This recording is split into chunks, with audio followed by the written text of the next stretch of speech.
Hello everyone, welcome to my YouTube channel. आज हम पढ़ेंगे लीजिंग का समरी। मैंने ट्राई किया है इसे एक पेज में इनकॉर्पोरेट करने का, क्योंकि कुछ छोटे छोटे पॉइंट्स होते हैं जो हम भूल जाते हैं या रॉन्ग करते हैं एग्ज़ाम्स के टाइम, तो ये आपको हेल्प करेगा रिकैप करने के लिए। आई होप ये मेरे लिए बहुत यूज़फुल था, तो आपके लिए भी अगर यूज़फुल होगा तो लेट्स स्टार्ट।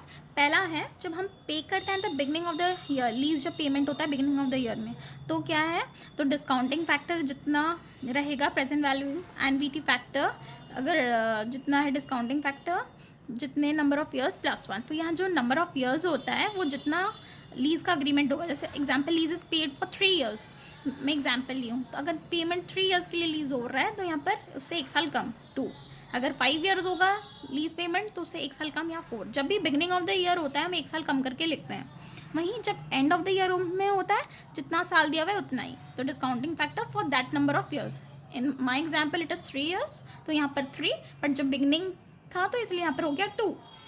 नेक्स्ट है, इन केस ऑफ बाय या परचेज, जो हम लोग इक्वल इंस्टॉलमेंट्स में पेमेंट करते हैं, जब बोरो करते हैं लोन वैल्यू जो, तो उसमें हम क्या करते हैं, इक्वेटेड एनुअल इंस्टॉलमेंट है उसका purchase price by present value annuity factor discounting percent by N, that is number of years. तो यहाँ डिस्काउंटिंग परसेंट में याद रखिएगा, दिस इज़ वेरी इंपॉर्टेंट, हमें लोन का परसेंट लेना है, ना कि डिस्काउंट वाला परसेंट जो हम जनरली यूज़ करते हैं निकालने के लिए। यहाँ जैसे यूज़ किया हमने वो नहीं है, जितना परसेंट में हम लोन ले रहे हैं, ये मिस्टेक मैंने किया है इसलिए मैं यहाँ पर हाईलाइट कर दी हूँ। यूज़ लोन का interest percent and not the discounting rate, तो आपको भी ये ध्यान रखना है। नेक्स्ट है cash outflow under lease option, उसका फॉर्मूला क्या है ना, lease rent into 1 minus tax rate into present value annuity factor जितना भी डिस्काउंट परसेंट है into N number of years, normal lease rent into 1 minus tax into discounting for number of years जितने साल के लिए है। जब cash outflow under by option, ये मैंने एक फॉर्मेट कि मैं कभी कंफ्यूज नहीं हूँ, देख लेती हूँ, जो कि ईयर पहले जाता है, फिर principal outstanding beginning, principal paid, interest, depreciation, tax shield जो हमें मिलता है वो इंटरेस्ट और डेप्रिसिएशन पर मिलता है, net cash outflow, present value मतलब ये जो डिस्काउंटिंग रेट होता है, प्रेजेंट वैल्यू कैश फ्लो। कितना बार हमारे पास प्रिंसिपल और इसके बदले हम लोग को खाली इंस्टॉलमेंट पेड हम लोग ले सकते हैं, ज़रूरी नहीं है ये वाला ले। और जब हम इंटरेस्ट और डेप्रिसिएशन हमें हमेशा चाहिए होता है, क्योंकि उसमें हम लोग टैक्स शील्ड लेते हैं, तो हम लोग को बाइफर्केशन चाहिए होता है इंटरेस्ट का ऑलवेज। फिर schedule of principal and interest इसलिए हम बनाते हैं कि हमें इंटरेस्ट अलग से मिल सके जब नहीं दिया हुआ रहता है, तो उसके लिए कैसे करते हैं, year principal outstanding beginning, interest, instalment paid total, principal paid, principal outstanding closing. और जब ब्रेक इवन लीज रेंट होता है, ब्रेक इवन लीज रेंट क्या होता है ना, जब present value of cash outflow under lease equals to present value of cash outflow under loan, दोनों सेम होने से वो हो जाएगा ब्रेक इवन लीज रेंटल। वो वाला लीज जो होता है वो होता है break even lease rental.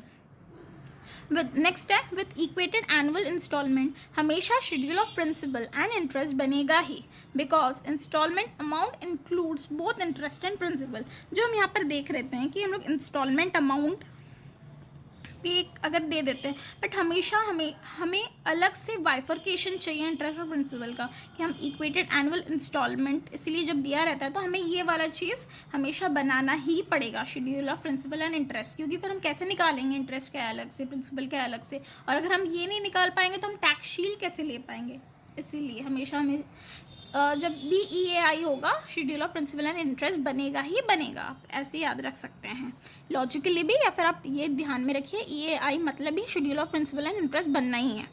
Next है, when lease payment is at the beginning of the year, cash benefit is at the end of the year, that is next year. Depreciation और टैक्स बेनिफिट आपको next year के लिए मिलेगा। जो हम लोग का दे देता है कि पहला साल ही बिगनिंग में हो जाता है, तब हमें उस साल बेनिफिट नहीं मिलता है डेप्रिसिएशन और टैक्स बेनिफिट। ये देखिए लास्ट पॉइंट मैंने एरो देके लिखा है, lease payment at the beginning of year 0 अगर payment, no tax benefit, last year में उसका पेमेंट मिल जाएगा। मतलब पहला ईयर में अगर पेमेंट हो रहा है तो दूसरा में, ईयर 0 में जब पेमेंट होता है तो फर्स्ट ईयर में उसका बेनिफिट, फिर सेकेंड ईयर में फर्स्ट ईयर वाला बेनिफिट एंड सो ऑन। और in case of payment of down payment it is shown in 0th year with हम लोग एज प्रेजेंट वाली डिस्काउंटिंग रेट जो 1 लेते हैं, स्टार्ट नहीं हुआ रहता है क्योंकि वो डाउन पेमेंट रहता है, वो तो करंट ही रहता है ना, प्रेजेंट वैल्यू सिचुएशन में ही रहता है, तो इसलिए 1 रहता है। उसका एग्जाम्पल आप एक बार यहाँ देख लीजिए, यहाँ पर जैसे एक सम है उसका ये मैं बनाई थी, cash outflow under loan option जैसे हम बना रहे हैं, तो ये 0 ईयर पे है। तो 0 ईयर पे देखिए हम लोग डिस्काउंटिंग हम लोग का स्टार्ट नहीं हुआ है, हम लोग यहाँ पर 7.5% से डिस्काउंट हो रहा है, बट जो कि इंस्टॉलमेंट 0 ईयर में पेमेंट हो रहा है, तो जैसे 10,000 का डाउन पेमेंट होगा तो यहाँ पर हम 1 ही लेते हैं, तो ये चीज़ ध्यान रखना है, वहाँ से हमें डिस्काउंटिंग स्टार्ट नहीं कर देना है। ये छोटा सा मिस्टेक पूरा सम रॉन्ग कर सकता है। नेक्स्ट ईयर से हम लोग का डिस्काउंटिंग स्टार्ट होता है। आई होप ये आपका समरी हेल्पफुल हो और मैं आपको कन्वे कर पाई हूँ जो कन्वे करना चाहती थी। अगर आपको यूज़फुल लगे तो please like the video and mention in the comment section. Thank you.